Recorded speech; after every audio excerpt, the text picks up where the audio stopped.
Here we are again with the Sony Xperia Z2. So this is the latest flagship Android device from the Japanese manufacturer.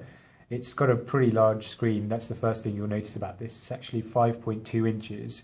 It's full HD, so the resolution is 920 by 1080, and it's got a PPI of 424. So this is one of the sharpest and biggest displays you'll find on any flagship smartphone on the market at the moment.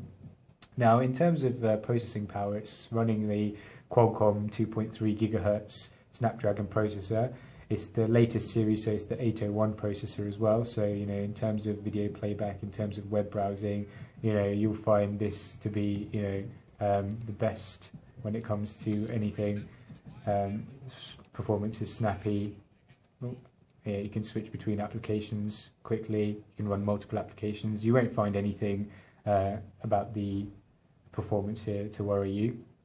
In terms of the RAM, it's got 2 GB of RAM as well to back it up, and it's got 16 GB of internal memory, or 32 depending on which model you choose.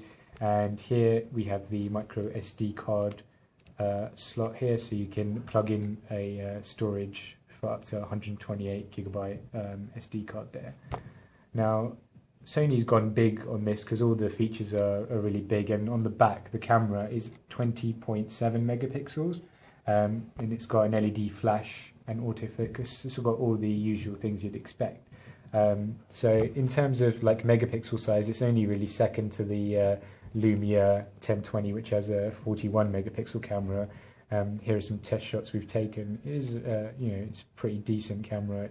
Low light performance is a bit iffy, but that's the same with most smartphones. But in terms of general close-up shots and colors, this is a good device. And the bonus is you can actually use this underwater. So if you take a look at our submerging tests, you can actually use the camera underwater.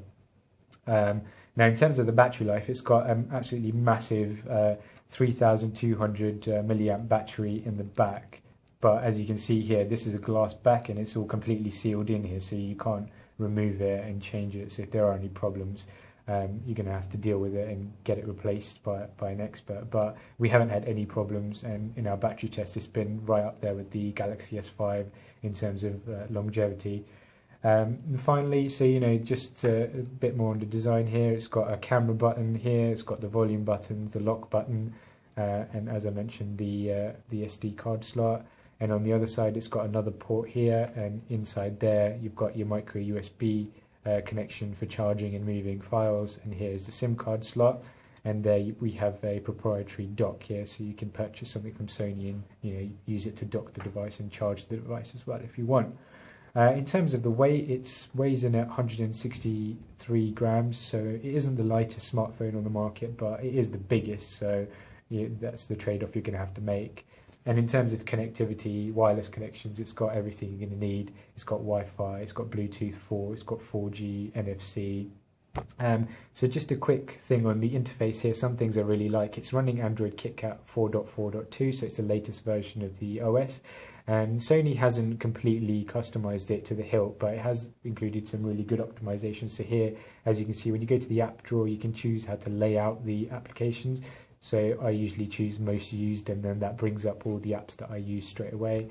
And so every time you go into the app drawer, it will just bring up my most used, or you can change it to alphabetical order or anything. And it's got quick shortcuts here to the Play Store and Sony Store as well. So in terms of pricing, if you want to pick up the Xperia Z2, it's available for free from £42 a month on 24-month contracts.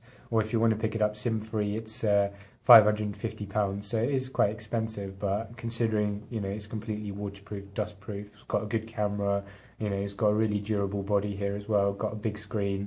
This is one of the best Android phones on the market.